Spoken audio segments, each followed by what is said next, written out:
Şimdi şu anki motokuryelerin çoğunluğu zaten sıfır motor kullandığı için fabrika lastiklerine dikkat etsinler. Fabrika lastiğiyle kışın yola çıkmasınlar. Kesinlikle kışlık lastik alsınlar ve motorlarının bakımlarını tam olarak yapsınlar. Onun dışında şu anki trafikte motorları pek fark edemiyorlar. O yüzden trafikte gerçekten dikkatli olmaları gerekiyor. Motorların tamirini yaptırırlarken güzel bilindik insanlara yaptırmaları gerekir öncelikle. Herkes bu işten anlamıyor. Şu an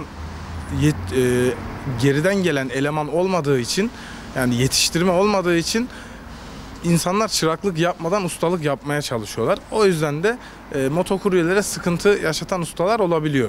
Öncelikle buna dikkat etsinler. Kaliteli malzeme kullanmaya dikkat etsinler. Yani çıraklıktan gelmediği için insanlar motokuryeliği bırakıp hani bir iki civata söküp takabiliyorum, işte kapağı açabiliyorum falan filan diye gidiyorlar motosiklet tamirciliğine başlıyorlar. Ama bu iş çok zor bir iş. Gerçekten kafa yoran da bir iş.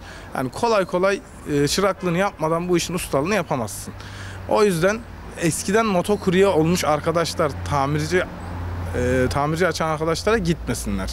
Yani eski bilindik ustalara gitsinler. Bu işin çıraklığını yapmış ustalara gitsinler. Motosiklet malzemelerinde 3 kalite malzeme var. Bunları zaten fiyatlandırmasına göre vatandaşlar anlayabilir. Ve şunu da söylemem gerekirse dışarıdan malzemeyi almasınlar. Yani dışarıdan kendileri malzeme almaya kalktıkları zaman kötü malzemeyi yüksek fiyata alıyorlar. Bize getiriyorlar. Daha sonrasında hayal kırıklığına uğruyorlar. Benim tavsiyem motokuryelere tamircinin kendisinin temin etmesini sağlamak. Yani gidip kendisi almak yerine tamircinin kendisinin temin etmesi daha onlar için iyi olur.